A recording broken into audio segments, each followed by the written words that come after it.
Namaste, ladies and gentlemen, and thank you for joining us on this edition of The Right Stand. I'm Anand Narasimhan. The government finally seems to be taking the right stand rather than looking at post-action or something which is reactionary. They are trying to preempt trouble. They do not want to put India through yet another round of social unrest and mayhem that is being deliberately orchestrated by those who belong to an entity that believes it wants to alter India's DNA, Bharat's DNA. That seems to be their core identity or ideology, ladies and gentlemen. Their intent mirrors that of the Muslim Brotherhood. They are the ones who took to the streets when Osama bin Laden was taken down by the American forces on Pakistani soil. They are the ones who, when the Muslim Brotherhood was really brought down and of course taken to task in Egypt, they were up at arms. They are the ones who have time and again paraded on the streets of Kerala in a democratic India championing the Mopla riots and the massacre. These are entities who should not have been allowed to not just blossom but also gather deep roots within our society. But today, they have their operations spread across 23 states, much to the extent that even if the top two tiers of their leadership are behind bars or under detention, the lower cadre is still able to mobilize, organize, and of course, spread mayhem on the streets, vandalize. There has been a preemptive action today, part 2 of the PFI crackdown. Once again, from midnight to dawn, it was necessary.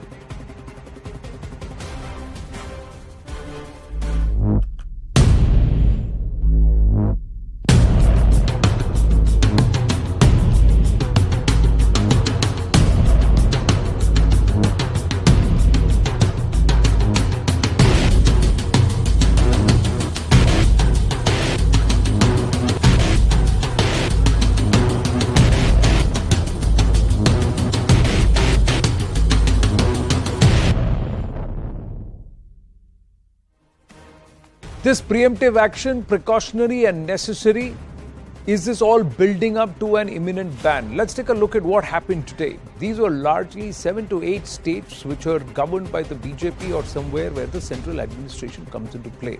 In Uttar Pradesh, 56 suspects were rounded up. In Karnataka, 74 suspects. In Assam, 23 suspects. Delhi, 34 suspects. Maharashtra, 47 suspects. Madhya Pradesh, 21 suspects. Gujarat, 15 suspects. A total of 270 suspects across these states, which are largely governed by the BJP. And of course, in Delhi, the central administration comes into play, and it's the Delhi police that comes under the union government. More importantly, the crackdown today was not led by the central agencies like the NIA and the Enforcement Directorate. It was done by the state police, the STF, that's a Special Task Force, and ATS, anti-terrorism squads in a lot of these states. Yes, of course, the inputs came from the center, but these people were pointed out. Why were they pointed out? This is the CNN News 18 mega exclusive that we'd like to share with you here on The Right Stand. Decoding Operation Octopus Part 2. The second crackdown was driven by key intel inputs which were derived out of the first round of raids itself. The targets were identified immediately after the first round of the raids. Under the lens was this entire aspect of escalation into something that we witnessed in 2020 in the northeast parts of Delhi. The kind of rioting that was manifest, pushing to instigate communal tensions. They had started propaganda plans for even gaining not just local sympathy but international sympathy. They had already reached out abroad for financing or raising funds for legal assistance. So this is the entire legal battle they had to gather up. So they were trying to generate funds and money to push and mount a very, very big legal battle that stares at this organization and its affiliates whose members are currently behind bars, a huge number of them. So what's going to happen next? Detainees will be produced in court. They will be asked to fill bonds or sign up on bonds which assures against rioting. That means they have to take an undertaking that no matter what happens, they will not be involved in creating any act of social unrest or acting against the state or the government in play. By default, that means against India. Now, maybe released in the next 2 or 3 days. A lot of them are under detention or under preventive arrests, and they will be let out after an undertaking. But is this undertaking enough? I leave that thought with you. We'll ask our experts. The other aspect is, are we building up to a ban? Is this ban imminent? And we look at the contours of it, whether it's necessary or not, or is there a better way of dealing with it? All of that. So the government is set to ban the PFI. All preparations are in place to impose a ban on the PFI is what we are given to understand. This is Manoj Gupta, our investigations editor, getting us these exclusive inputs. Top intel sources and sources within the echelons of the government are saying the official announcement is likely. Very, very soon it's going to happen. Now, what has triggered this decision? Rioting after raids, it showed up as PFI as a dangerous organization. Then interrogation reports that links with anti-India global organizations which are working overtime via discourse, via academia, via social media, and of course with entities in India to destabilize this country from within. The interrogation reports also bid to destabilize the country comes out very clearly when some of the cadre who are behind bars now and office bearers who are behind bars have been questioned. Their associations have been linked. In fact, in the raids today also we are given to understand some of these people were found to have already established connect with some of their international counterparts, and this narrative being set.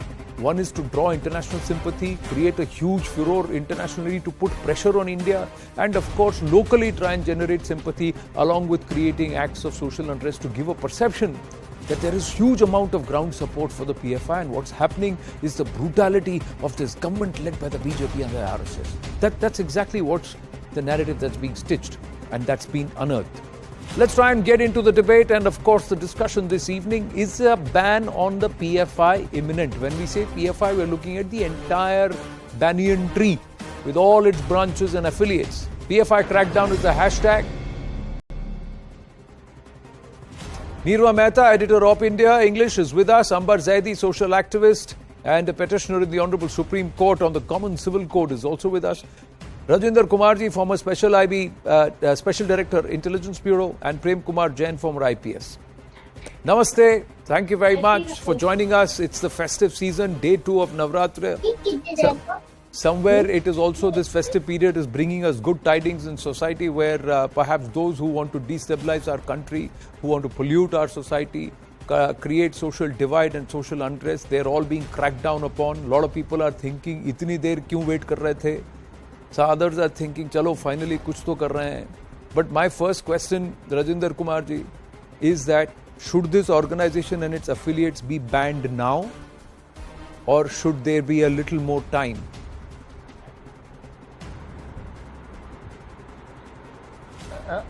Anandji, in fact, we are already late. This organization should have been banned, and I would say that while banning them, a provision should also be made through through the law, in preventive detention law, that the members of the banned organization like PFI would be detained for a minimum period of 3 years.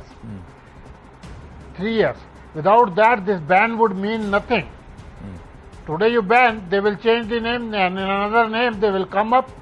See, in Pakistan, like Lashkar-e-Taiba is changing every name every day. Jaish-e-Mohammed is changing name every day. India also they are changing. In fact, if you recall, Mr. Anand, it was Islamic Seva Sangha, yes, which was shifted to Popular Front of India. Now, Popular Front of India, more than now, it has further shifted to Social Democratic Party of India. So they have become political party. I don't think that it is going to serve any purpose. In fact, the ban has to be made on the both PFI and the Jamaat-e-Islami. Without touching Jamaat-e-Islami, whose one of the main leader is always on the channels, posing as himself as the most decent and most erudite and very reasonable person. He is the person, he is on roaming around on all the channels. They have to be banned. In fact, they are the people who are instigating for this thing. And let me tell you, we may blame others, but the reality is that the some of the radical people here who are belong to Ahle Hadith sect, they have been encouraging this type of activity. If Anandji, you recall, the Jamaat-e-Islami Pakistan, which is an offshoot of Jamaat-e-Islami India, it also has a student Islamic movement of India. Student Islamic movement of India, they are also, it is Islamic movement of Pakistan, Islamic movement of India, student Islamic movement of Nepal, and Jatiya Sangha in Bangladesh. They are all, these are all the co-brothers. Correct. They are from the same family. They derive their roots from there. So you ban one thing, they will operate in another shape. Unless there is a preventive detention act that would say that it will be sufficient to detain these people for 3 years if it is proved that at any stage they were the members of the Popular Front of India or any of its predecessor organizations like Islamic Seva Sangha. Unless these provisions are made, I would not say that ban is going to work. Is that, sir, Pratak, problems क्या है? Intelligence कहती कुछ और है, police करती कुछ और है, और कोर्ट तो सोचती ही कुछ और है. आपने तो कहा प्रिवेंटिव डिटेंशन एक्ट होना चाहिए. पुलिस पूछेगी मुझे मालूम है ये चोर है, मैं कैसे इसको पकड़ूं? मेरे पास तथ्य कहाँ है? How do I hold this person? Court will turn around and say just because you believe this person is radical does not make this person radical.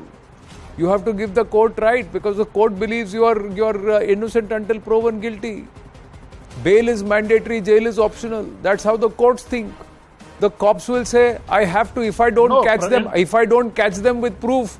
Intelligence ने इनपुट तो दे दिया, बट मुझे वहां प्रूफ चाहिए. प्रूफ के बिना पकड़ा तो पुलिस कोर्ट मुझे पकड़ेगी.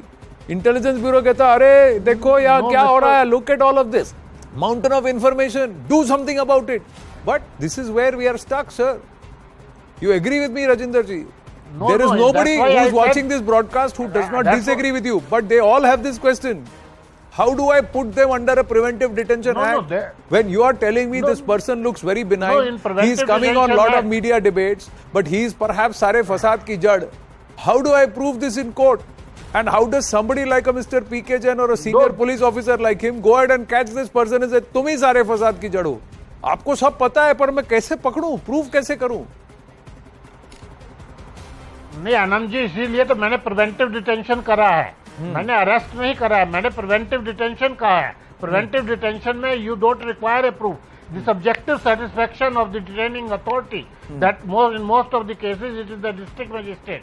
If he is satisfied or any other authority appointed under the act, if he is satisfied, the person can be detained. Of course, it is subject to the advisory board concurrence, which is to be taken as per the provisions. Special provisions can be made that in the case of PFI it will be 3 months.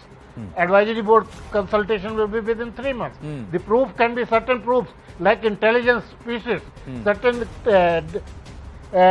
record, certain scientific record can be shown to the advisory board, which is generally comprises of high court judge.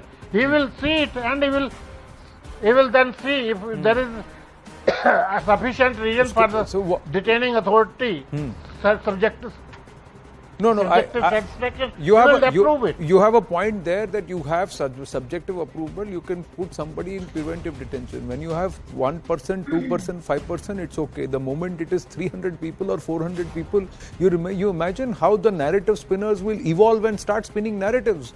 They are so nimble-footed, sir, that within 2 years they were able to come back from saying that Campus Front of India is an integral student wing of the PFI to come back on TV debates, including my debate, to say Campus Front of India has got nothing to do with PFI. They are so nimble-footed to evolve their strategy and change their course that in the High Court they said hijab is an essential religious practice, and in the Supreme Court they are saying don't treat it as an essential religious practice, but look at it something that is important in the cultural practice and practice of Islam. So they modified the words. They are so nimble-footed. Now, my point is, P.K. Jainji, right now, many people will believe that it is very late. My question to you is, if we ban them now, will we be able to weed out every single radical, every single person who is acting with this government, with this outfit? Because two to three tiers are now behind bars or cramped down, but they're still mobilizing and organizing. That's how deeply rooted they are and well entrenched they are. Anand, this is a fact that the organization has already grown beyond a point. And, if you remember, many activists of the erstwhile SIMI, which has been banned, of which a number of top leadership is already in the jail, they have joined and they have formed PFI and taken it to places. There's no second thought about it. And the intentions are all disruptive, anti-national, and bordering on terrorism. Government of Kerala, which has nothing to do with BJP, which they keep hounding out, has in its own affidavit has stated that the first case, which was of Professor Joseph, which was in 2012, and subsequent about 27 political murders are ascribed to this particular organization only. Now, you have all very categorically and very nicely analyzed the situation that unless we have got proof, the detaining body will not order the detention, or they will throw out the detention process. The same thing happened with SIMI. The High Court of that particular state threw out the proposal, and eventually it had to be taken to Supreme Court, and Supreme Court took a different view, and they allowed the banning of the organization.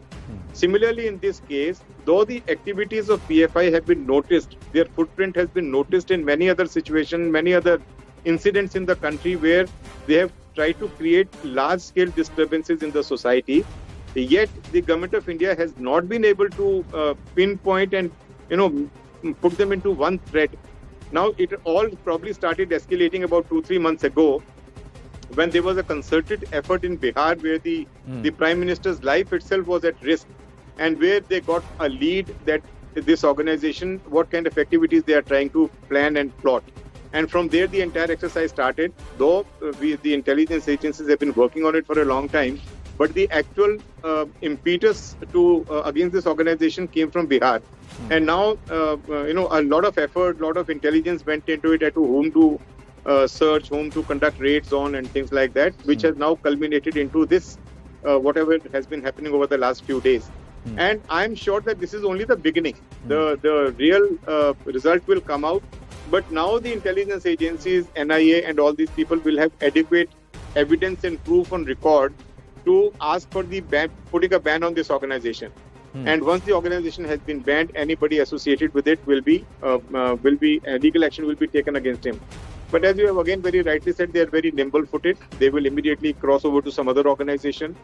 SDPI, PFI, Campus Front of India, there are a whole lot of other organizations which are working under their umbrella, and a whole lot of many other organizations with which they are formulating, their associations with, very deep-rooted associations with, who are all actively working against the interest of the country. All those organizations probably will come on the radar, but taking action against them will again take some more time, unless there's irrefutable evidence against them.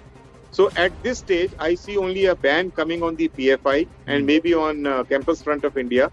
Nothing beyond that. SDPI will probably take its own time to be banned. So once this ban is imposed, then probably Government of India's hand will be stronger in terms of fishing out more operatives, more sleeper cells, more people who are associated with it. It's going to take time. But I can dare say today that this is only the beginning. The action now is the beginning, though it is a little late. But I hope it is not too less as far as the action on this organization is concerned. They are absolutely disruptive, anti-national, and a terrorist organization, which one should not have any doubt about. Now, talking of Ghazwa-e-Hind in 2047 may be a wishful thinking. I mean, Ghazwa-e-Hind could not happen when the Mughals were ruling this country. So if Hindus and the other communities could survive at that time, I'm sure that Ghazwa-e thing today is a wishful thinking. But any attempt towards that objective, which would be full of violence, which would be full of terrorist strikes, which would be full of bomb blasts here and there. You know what is happening in Kerala today. All these things the country will have to go through. So it is a very difficult time. We will have to be very careful about attacks on the RSS, attacks on BJP leaders. All these things will have to be now taken very, very seriously. We cannot be complacent about it. And I think a time has come when a very, very stern and strict action has to be taken against these elements, whoever they are. We cannot compromise the security and integrity of this country, in whichever way it is threatened or likely to be threatened. True. No, very well said, because it just goes back to that book written by Dr. Vikram Sampath, and you must be wondering why I take his name so often here on the show, because there is so much fact there. 1922 to 1930, exactly 100 years ago, those 8 years witnessed perhaps the highest concentration of communal riots across the length and breadth of the erstwhile Akhand Bharat, or undivided India. That broke the backbone of the structure of our society. The number of riots that happened did not even happen. We did not see that kind of atrocities in that intensity or density even during the entire Mughal period. But in those 8-10 years, in this 1920 to 1930, this period, and those 8 years, 1922 to 1930, that's what's also written in that in terms of information, very well documented. That is something which we cannot afford a repeat of exactly 100 years later. It just sometimes just feels, Nirva Mehta, that this whole cycle is repeating itself a century later. The same talk about Khilafat. You have Khilafat 2.0 groups like that who are again, they are loosely associated with members of the PFI, or those people are going both ways. You have talk of Intifada. You're talking about again Caliphate. You're talking about the fact that only this 25-30% has the right to rule this country. The remaining 70% don't have any right to rule this country. We are the ones who will control this country, and we will convert this entire country. This Ghazwa-e-Hind, all of this was pushed around that time. We saw these right. This organization is not something. It's got a new face, but the thought process is the old one. It's the same. They themselves have mirrored. They have mirrored themselves with the Muslim Brotherhood. So this ideology comes from the very clear core pan-Islamist bent. Now all of this was known to everybody. Yet they have been allowed to operate 15 frontal organizations. Yet they have been allowed themselves to embed themselves in 23 states and union territories. They have got political parties which are allying with national political parties in many states and getting patronage, and they are embedding themselves. So a lot of erstwhile or former PFI members are now working with other parties. So you cannot even pinpoint say, अरे ये PFI का है, SDPI का है, CPI का है या नहीं है, नहीं मालूम आपको, because ये दूसरी पार्टी में बैठ के काम कर रहे हैं, वहां जाके फिर ये एजेंडा चलाएंगे. आप कैसे पकड़ोगे इनको? बैन कर दिया तो फिर ये सब छुप जाएंगे.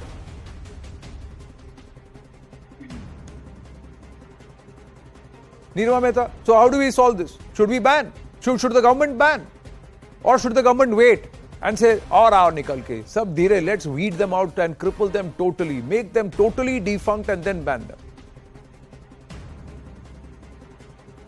I can't hear. Can you hear me, Nirva Mehta? Ambar Zaidi, let me take the question with you and we'll try and sort the audio out with Nirva. Yes, Ambar Zaidi. I cannot hear your question. If you could repeat the question. Or Can you hear me, Ambar Zaidi, now? Yeah, I can hear you, yes. You can. And Nirva Mehta, could you hear my question? You heard I didn't hear your question. I just heard what you said. So how do we do? My question is very simple, Ambar Zaidi, Nirva Mehta first. Should the government go ahead and ban right away, or should the government weed out each and every person who's somewhere connected with this organization, cripple this organization and its fronts and affiliates totally, make them defunct, and then go ahead and ban this organization? See, unfortunately, I don't see any way on how banning or even crackdown on them will even help, because it sounds very pessimistic right now. But imagine it has changed hands so many times and changed so many different avatars, if you so to say. That from SIMI, some of the members became PFI. Now PFI has SDPI. It has Campus Front of India. PFI members have infiltrated so many other groups, including media, mainstream media. They are part of. They are journalists. They masquerade as journalists in media. They write their own agenda. They create a whole propaganda about, whitewashing their crimes, creating fake narratives. So I don't see how we are going to even get a solution out of this. Because if you see SIMI, for example, before PFI, SIMI was the banned terror organization. They had infiltrated the campuses. They terrorized them. They had radicalized students. One of the outshoots of SIMI was the Indian Mujahideen, the terror organization carried out terror attacks across India. So even if we ban, Simi was banned. Look at where we are now. Things have not gone better; they've gone for the worse. So banning PFI, detaining the members, at least the known members, members who are registered or in the face or openly associated with the organization, we may detain them, arrest them, but there will be someone else who will come up and take their place. So I don't know how we are going to, arrest the radicalization, despite arresting people who are radicalized and or encouraging radicalization. So at this point, I really don't know. It sounds very, very dystopian right now that maybe we are just kind of doomed. No, you're really writing the doomsday story here. That's not the case because they don't have large amount of support. Even in their Mission 2047 document, they said they wanted at least 10% of the Muslim population support in the country. And hats off to this country that 10% of the Muslims don't support PFI also. It's not even one or two. There is a large-scale reaction. There is a large-scale rejection to this. See, I was speaking to somebody earlier in the day, Ambar Zaidi, and they said, and like PK Jainji was saying, that this entire agenda of Ghazwa, Hind, etc. did not work even during the time of the Mughals.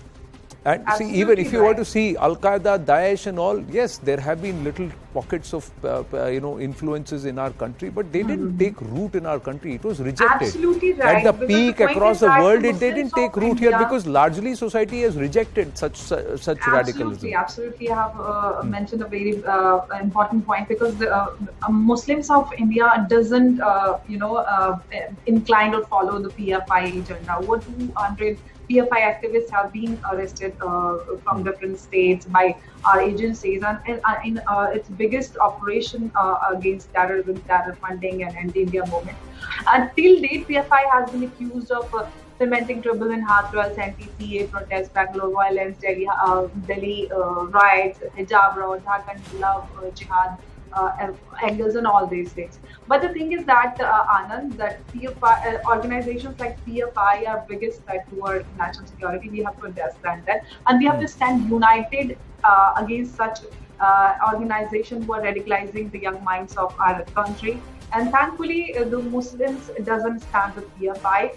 Only handful of people, supports and their agenda. They must have some, their vested interest or something. We have different organizations like PFI, PFI, SDPFI. Again, the biggest challenge comes in front of the security agencies and the government that how should we ban that mindset? Banning an organization is easy. It took more than 7 years to ban PFI. And it takes a lot of time, energy, and to do the groundwork by intelligence and other agencies. But again, the question comes in how to ban such mindset. The anti-India and Ghazwa and all that Mission 2047. Thankfully, our agencies are working in the right direction and things are moving in the right direction. But again, the biggest challenge is that, and we need, I think, sensitization of our young mind. We need to make them more nationalistic so that they can understand in a better way that how to stand with the democracy, that we should be standing, and entire India is standing with the democracy. Ambar Zaidi, the concern is that there are 25 crore Muslims in our country, if not more. Absolutely. And even if out of that, even if 20,000, it's a very small percentage out of 25 crores, hardly anything. But 20,000 individually is a huge number.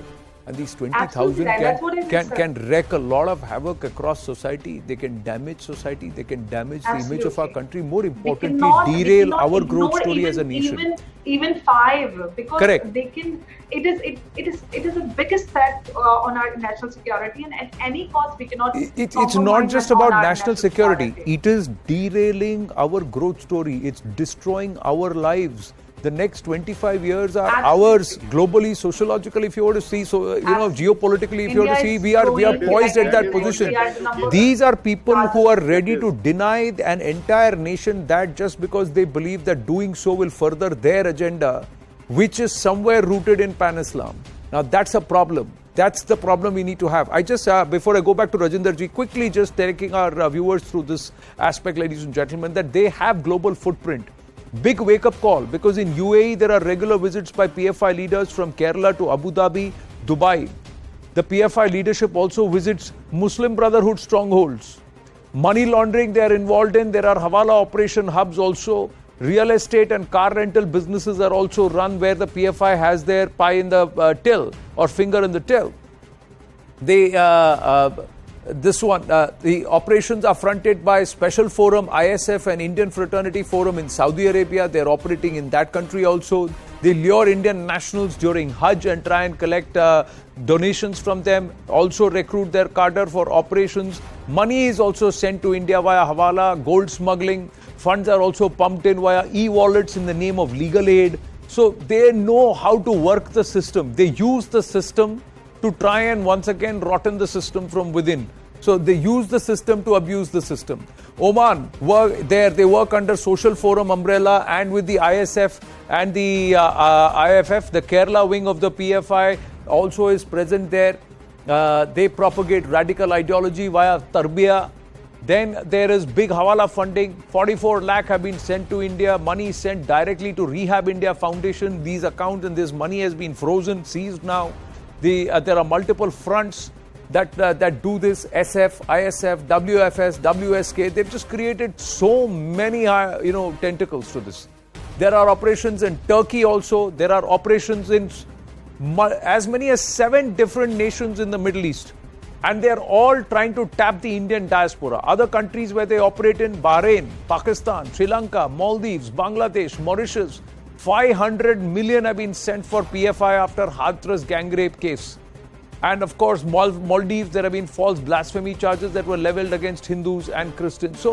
So there are multiple operations. I'm also reminded of Jesai Deepak, where in his second book, India, Bharat, Pakistan, he's building up to this story that contrary to the thought process where Sanskriti se Samvidhan hota hai, our Samvidhan is trying to dictate Sanskriti. And somewhere our constitutions, which is supposed to protect everybody's interests, is largely protecting the interests of those who don't believe in the constitution. Rajinder Kumarji, that's what's happening. Anandji, main problem is that here in India, the mainstream political parties, like Congress, the Communist Party, Marxist, the CPI, what they did, they passed a resolution in assembly that you please leave Madani, release Madani. How is it? In Karnataka, they did the same thing. So he lived like a king. When the mainstream political parties, they harbor these anti-national elements, I have no compunction in saying that it is the mainstream political party which are adding fertilizer to the growth of these anti-national and terrorist groups. PFI is nothing but a terrorist group. Its main agenda is terrorism. And what is the Khilafat movement? Who brought the Khilafat movement in 1920? It was Khilafat is the ideology of this group. And who brought it? Congress. Congress. So we have to be very clear now. We have to be very clear now is the time that all the political parties, there has to be some initiative that all the political parties are taken into confidence, particularly mainstream political parties. You can't take everybody into you can't say that Jamaat-e-Islami should also be taken into confidence. But there are political parties and some of the Islamic groups, Muslim groups, they have to be taken into confidence because it is ultimately the common Muslim who suffers from these people. They are bringing shame to the honest, decent Muslim who lives on his livelihood, who lives peacefully. They are branded as terrorists. Now, let me tell you, I know some of my friends who were extremely secular. In fact, I used to make fun of their secularism. Today, even they say, yeah, what is happening? The way they are spreading the radicalism, India would become biggest country of radicals in the world. Today, Saudi Arabia has controlled it, UAE has controlled it, Qatar has controlled it, Kuwait has controlled it, even Egypt has controlled it. Egypt is the main place where the Muslim Brotherhood grew up. They have controlled it. But where it is growing? It is growing in India. Who is to blame? It is the people in the government in India in the over the period from 1980 onwards. Because for our political benefits, we have been pampering them. Right. There has to be some sort of this thing. And Right. today we have some of the people, I am sorry to say, somewhere in the institutions, they make some very respectable institutions make comments that media is feeding the hate. Now this gentleman doesn't understand any damn thing. And Sir, he doesn't understand this Sir, I'll tell you situation what. in his home state. I'll tell you what, sometimes guilty conscience pricks the mind. So let's leave it there, leave it at that, and let's not get into what others are saying. Let's do what we have to do. We got to do our job and our karma. Right now, sir, my karma is that I have to interrupt this debate because there's a big development that's happened and we're going to go to that. True to the spirit of news, Nirva Mehta will be interested to know that Vijay Nair has been arrested.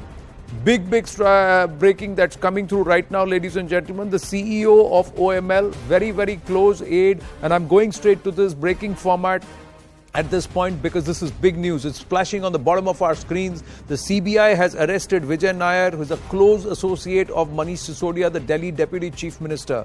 They have moved ahead to make this arrest. He's the CEO of OML. As per the FIR of the CBI, we'll try and get Arunima on the phone line and Ashish Merishi also in 30 seconds. Vijay Nair was actively involved in irregularities in framing and implementation of the excise policy of GNCTD of Delhi for the year 2021-2022. That's what the CBI FIR says. Vijay Nair has been arrested by the CBI in this entire excise policy matter, and there have been serious case. This is a big development because this is right at the doorstep of Manish Sisodia. So one step before the arrest of Manish Sisodia is a question that comes to mind. Let's go across to Arunima for more details. Arunima, big move by the CBI. Yes, the Central Bureau of Investigation has gone ahead and arrested Vijay Nair. He's the former CEO of an event management company called Only Much Louder. It is believed that he started associating himself with the Aam Aadmi Party ahead of assembly elections here in Delhi. He was then called an ad hoc worker, but subsequently reports suggested that he became quite close to the Deputy Chief Minister. Allegations were also made that he was quite close to the Chief Minister of Delhi. CBI has moved in for his arrest.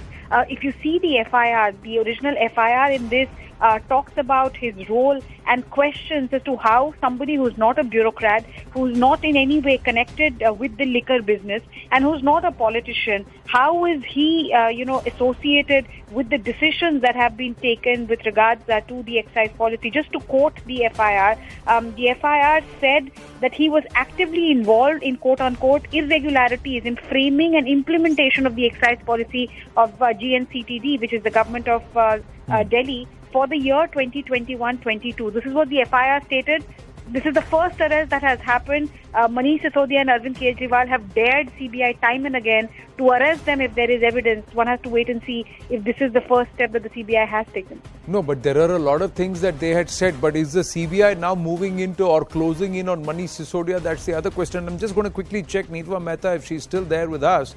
A quick comment because the Op India has also been following this story very, very closely. But Arunima, what happens next? Is there going to be more to it? Is this perhaps the one step before the arrest of Manish Sisodia, or the CBI knocks on the door of Manish Sisodia? Early to say that, Anand, but the very fact that this person has been arrested means that CBI has some evidence. They've taken their time, even though this matter was highly political, and there were a lot of political back and forth between the BJP and the Aam Aadmi Party on this matter. CBI has taken its time. It has considered the evidence that it has recovered so far during the searches, and after those preliminary consideration of the evidence, it has moved in for the first arrest. Right. Now the steps to be followed is that they're going to seek custody of Nair from the court. He will be produced in court in the next 24 hours, and then his questioning will begin. He will be confronted with the evidence that CBI already has collected. Based on what he tells CBI, we would know what the next course of action would be.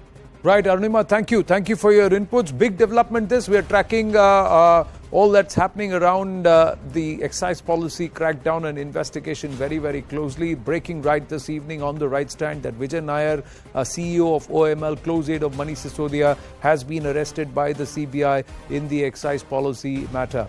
We're going to take a very, very short break. When we come back, ladies and gentlemen, we're following and tracking the Jaishankar Blinken meet. There will be a debrief. We have Brahma Chalani and Raymond Vikri joining us. If anybody has any confusion about India's worldview, just listen to the plain speak by S. Jaishankar. Stay with us.